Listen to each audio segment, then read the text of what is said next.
Hey YouTube, Longways Post 1975. Let me just apologise about this light thing. Yeah, it's stupid o'clock in the morning when I'm shooting this video, and my room faces the rising sun, so it lights up like a Christmas tree in here. Well, I say I've got the curtains drawn, but you know, it probably looks like a morgue-esque and the light's shit. Anyway, I'm waffling far too early for one of my videos. What retro game, you know? What retro game, say 80s, 90s, you know, maybe even a little bit further back, you know? It's up to you to interpret this question in whichever way you want to. That's why I ask these questions. Do you wish was far more successful than it was, you know? What game you really enjoyed when those around you kind of didn't, you know, like the mass consumers turned away from it, you know? You found it innovative, entertaining, enjoyable, breath of fresh air, something different, was no one else did, you know, so it tanked. What retro game do you wish was far more successful than it was? So much so that obviously it got to spawn a sequel, either back then or now, or even a remake, a reboot, or sort of a spiritual successor, I guess. Because I'm pretty sure we've all got this game, you know, this thing that we favoured and no one else seemed to get, you know, or enjoy it as much as we did, and we never kind of really understood that. I think it's an interesting question to ask, because once again, depending on, you know, where you live and how old you are and what you deem as a retro system, the answers to this question can be, you know, all over the shop and really interesting. Now, I have a game, and it's interesting because I never actually owned this system, but I was fortunate enough in the sense that my brother owned this system, and because I had all the mainstream systems, and I was at college, so I was kind of skint, but he was in the same house at the time, and he had a job, so, you know, had a little bit more sort of muller coming in, so he could buy, you know, more expensive systems. And he never wanted to own the same systems as me, which kind of made sense, because why have two of the same system in the same house? Waste of time. So he bought sort of some of the more expensive, or some of the less mainstream systems, which is the reason I got to play on 3DO, which is the system I'm talking about, a Sega Saturn, and Atari Jaguar. Now, the game I want to talk about is a 1995 first-person shooter made by Studio 3DO for Panasonic 3DO, otherwise known as the marble coffee table, because if anyone's seen the original 3DO, it was an ugly beast indeed. Now, it's funny, because I can draw parallels now with sort of first-person shooters that I could then, because obviously this game came out in 1995. And first-person shooters were properly going strong at this point, because obviously, thanks to Doom 2, you know, everyone jumped on this new sort of, you know, game bandwagon. So, you know, it was kind of getting a little bit stale, and they were all sort of, you know, different game, same game engine, you know, they were until Quake came along, pretty much, they were just getting too samey, and this game to me at the time, and I played it a lot. Like I said, it was my brother's system, but I played it a lot. This game at the time just utterly was a breath of fresh air. You know, it did a lot of things other first-person shooters did, but it was the execution and how it did it, and its presentation and how it told its story, and the sort of mechanics it used to, you know, progress the story. It did something really original that no other game at the time did. Now, what is the game? It's Killing Time. Killing Time was an absolutely fantastic game. I'll leave a couple of links down below to sort of gameplay and some sort of, you know, the intro to it, so you get some of the points I'm going to talk about here. But Killing Time was just amazing. It wasn't so much survival horror, although I guess you could kind of say it was, because there was a certain element of horror within it, you know, and sort of grotesque, twisted, undead, demonic characters and things like that. But it was just...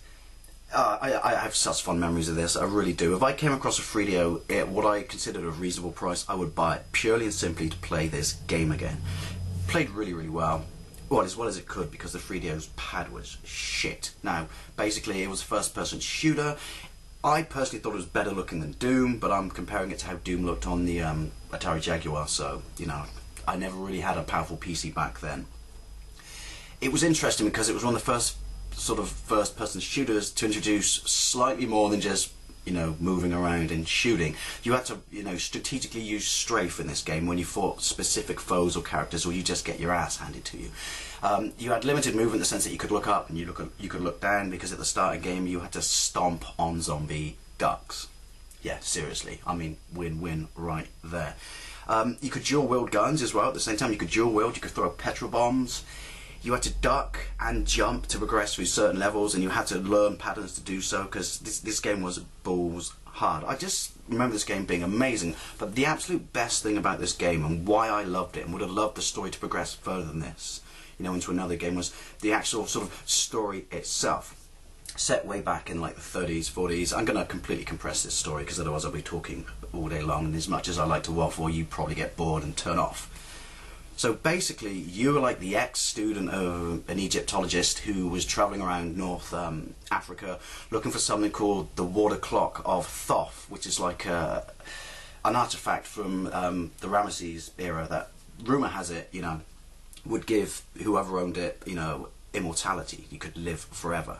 Now, apparently he found it, right?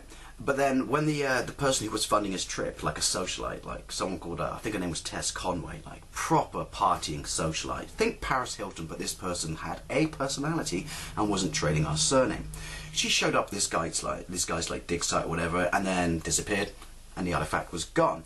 Now, she lived on an island off the coast of Maine. That was where her estate was, and she always threw these massive, you know, lavish parties, you know, for all her friends and stuff like that. And one night, on the night of the solstice, because she was a big fan of the occult, you know, she was throwing a party or whatever, and every single person disappeared, you know. Now, decades later, you track, apparently, the location of this water clock to this island. So you go ashore, you take a boat and you go ashore. And it's really creepy, just in the sense that just before you get there, you notice that your watch stops. But you go ashore and you basically, you want to find this water clock. This is where the game begins, and basically the game is you need to find the water clock and you need to destroy it. And to do so you need to find like 8, 10, 12, it's been a while since I played this, sort of vessels containing the spirit of Tess Conway, and destroy them. Now this is where the game gets really properly atmospheric and really creepy, and nothing at the time came close to this, and I still think nothing really does now, which is why I'd love to see sort of a game take a similar approach in the way, you know, it tells the story, or a direct sequel. Hence the name of the, you know, or the question I'm asking in this video. But basically, you explore sort of the estate of this this island, and you explore the house. And obviously, it's decades after, you know, all these people disappeared under, you know, dodgy circumstances, because, you know, the rumours are that she used all her friends as pawns in whatever she was trying to do to achieve immortality. Now, basically, a whole heap of undead shit attacks you, you know, creepy clowns, as I said, zombie ducks, just crazy shit.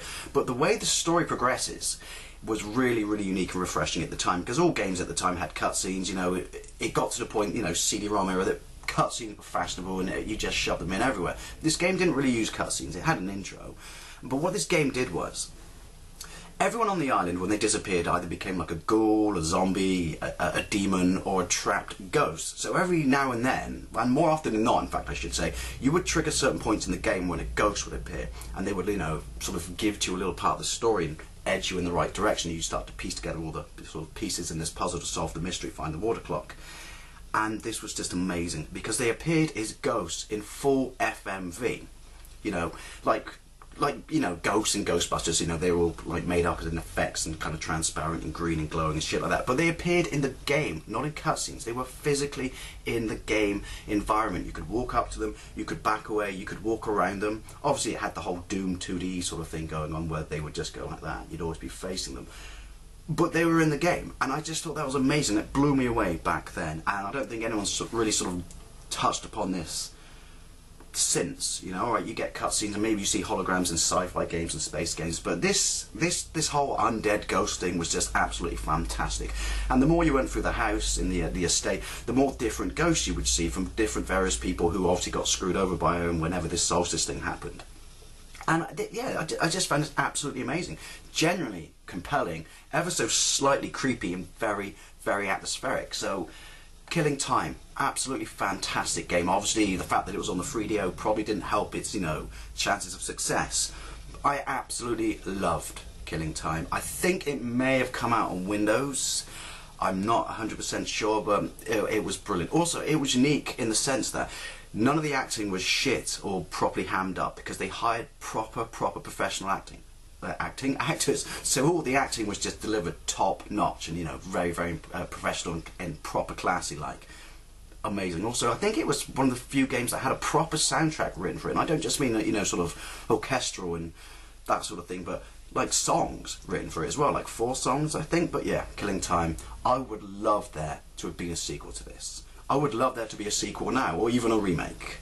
Killing Time, fantastic. So what is a game that, you know, a retro game that you absolutely love, that no one else did, and you would love to have played a sequel, or would still love to play a sequel? Anyway, I'll see you later.